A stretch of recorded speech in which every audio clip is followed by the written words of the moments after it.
¿Sabías que existen estudios en ratones que demuestran que estar despiertos demasiado tiempo puede dañar nuestras neuronas?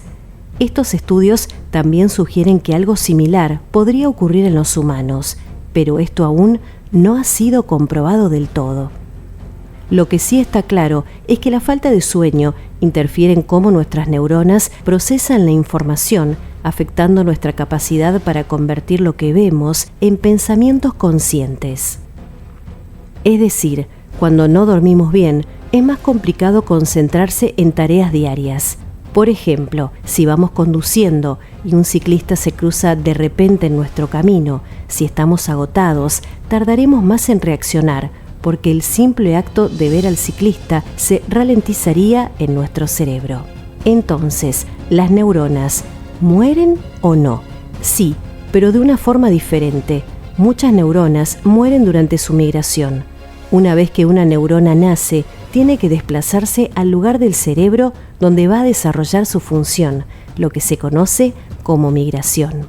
También mueren durante la diferenciación, que es cuando se establecen en un área específica para empezar a funcionar. ¿Significa esto que las neuronas no mueren de viejas? Correcto, o al menos no en la medida en que envejecemos. Esta es una idea bastante común pero equivocada. En realidad, el Parkinson, el Alzheimer, los golpes en la cabeza o los derrames cerebrales están relacionados con la muerte de neuronas. Entonces, cuando padecemos alguna de estas condiciones, las neuronas mueren y como suelen afectar más a personas mayores, se ha extendido la creencia de que las neuronas simplemente mueren con la edad. Pero esto no quiere decir que al envejecer vamos a perder un número significativo de neuronas. Es más, podríamos seguir produciendo neuronas incluso cuando seamos mayores. Sorprendente, ¿verdad? Hasta hace no mucho se daba por hecho que los adultos no generábamos nuevas neuronas y que por eso nuestra memoria comenzaba a fallar con los años. Todo esto se debía a la creencia de que no se generaban nuevas neuronas en el hipocampo, la parte del cerebro encargada de nuestra memoria, nuestras emociones y nuestra cognición. Sin embargo, un reciente estudio publicado en una prestigiosa revista científica ha arrojado luz sobre este tema. Un equipo de investigadores analizó los cerebros de 28 personas previamente sanas, con edades comprendidas entre los 14 y los 79 años, que ya habían fallecido. Descubrieron que las personas de 79 años tenían tantas neuronas nuevas formadas en el hipocampo como las que tenían 14. La investigación concluyó que incluso los cerebros de mayor edad producen nuevas células cerebrales. Ojo, esto no quiere decir que todas las partes del cerebro lo hagan. El estudio se centra exclusivamente en el hipocampo. Ahora pasemos a ver otro mito. ¿Cómo se almacenan los recuerdos? Todo el tiempo estamos almacenando recuerdos. ¿Recuerdas lo que comiste ayer para desayunar? ¿Recuerdas un diálogo de tu serie favorita? Seguro que sí, pero ¿te has preguntado alguna vez cómo almacenamos esos recuerdos? Es decir, parece que la información entra por nuestros sentidos, va al cerebro y se guarda en un lugar específico al que podemos acceder en cualquier momento, como si fuera un ordenador. ¿No es así? Pero no. En realidad, nuestra memoria no es un lugar en nuestro cerebro como si fuera un cajón donde se almacenan los eventos de nuestra vida o las letras de canciones. Nuestra memoria no es una sola cosa sólida. Cuando nos referimos a nuestra memoria, hablamos de un término que abarca muchos tipos de recuerdos distintos que usamos constantemente en diferentes combinaciones. Existen dos tipos de memoria, la de corto plazo y la de largo plazo. Una idea equivocada que solemos tener es que la memoria a corto plazo es aquella que nos permite recordar lo que ocurrió hace una hora o hace un día. Por ejemplo, lo que hemos comido ayer o la persona con la que hablamos en la calle hace unas horas. Pero no, en realidad, la memoria a corto plazo es mucho más fugaz. Es como escribir nuestro nombre con una luz de bengala, suele durar entre 15 y 30 segundos. Vayamos a un ejemplo concreto.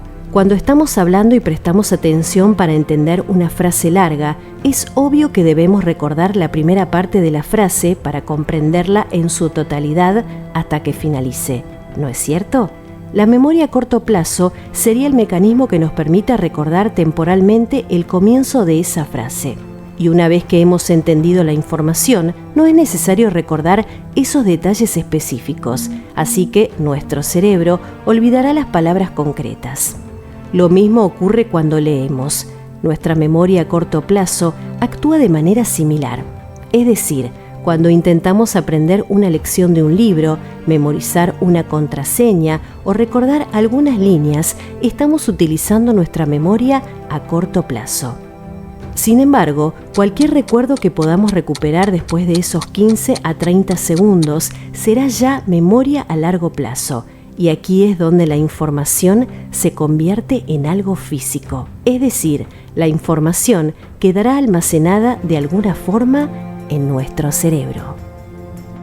La memoria a largo plazo es como nuestro disco duro, guarda todo, desde un trauma que experimentamos en la infancia hasta un documento titulado Trabajo Final de Máster. A diferencia de la memoria a corto plazo, la memoria a largo plazo sí tiene una presencia física en el cerebro y no depende únicamente de patrones específicos de actividad. Nuestras neuronas establecen nuevas conexiones físicas y realizan sinapsis entre sí cuando se forma una nueva memoria a largo plazo. Esta conexión perdura tanto si la utilizas como si no. Pero, ¿cómo se forman estos recuerdos? ¿Cómo se crea esta memoria a largo plazo? El primer paso es codificar un fragmento de información, es decir, organizar la información en un orden lógico. Esta codificación es obra del hipocampo, que vincula toda la información relevante y la codifica en una nueva memoria, formando nuevas sinapsis. Básicamente, es como si alguien estuviera tejiendo una alfombra muy compleja en tiempo real en nuestro cerebro. Pero no toda la información es igual para el hipocampo. Las cosas importantes se codifican con mayor facilidad y eficacia, mientras que esto no ocurre con los acontecimientos rutinarios o incomprensibles, como el viaje diario al trabajo, donde no nos sucede nada memorable, o la letra de una canción que escuchamos en un idioma desconocido. El hipocampo siempre prioriza aquellos recuerdos que se han ensayado repetidamente en la memoria a corto plazo o aquellos que tienen un fuerte componente emocional. Todos hemos notado que al recordar cosas de la infancia o incluso eventos de hace muchos años, estos recuerdos suelen estar acompañados de un aspecto muy emocional, como algo que realmente nos impactó. En ese momento, el recuerdo queda codificado. Y ahora, ¿a dónde va? El siguiente paso es encontrar su lugar de almacenamiento. Los últimos estudios publicados sugieren que una vez consolidados, los recuerdos más recientes residen en el hipocampo durante un tiempo. Pero a medida que se forman más recuerdos, las neuronas que representan un recuerdo específico tienden a moverse hacia la corteza. Por tanto, esto nos lleva a la conclusión de que los recuerdos se almacenan en realidad en todo el cerebro. Nuestra mente sería como Internet, que contiene información diseminada por todo el planeta y que es accesible a través de innumerables conexiones. Pero no es tan caótico como parece.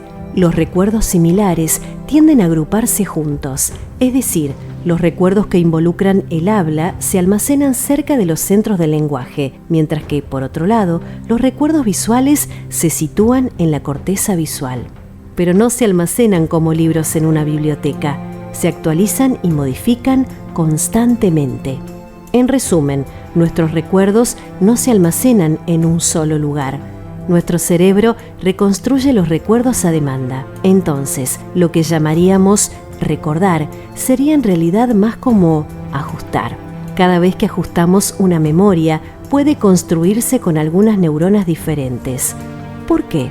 Porque muchas veces estos ajustes están influenciados por la situación actual en la que nos encontramos, por lo que cada recuerdo podría variar en sus detalles. De hecho, esta es una de las razones por las que los testimonios de testigos presenciales en juicios legales pueden no ser 100% verídicos, ya que los recuerdos son muy vulnerables a la remodelación. Gracias por llegar hasta aquí. Si quieres poder volver a encontrar esta información en otro momento, acuérdate de darle a like, suscribirte a nuestro canal y activar la campanita. Nos vemos en el próximo video.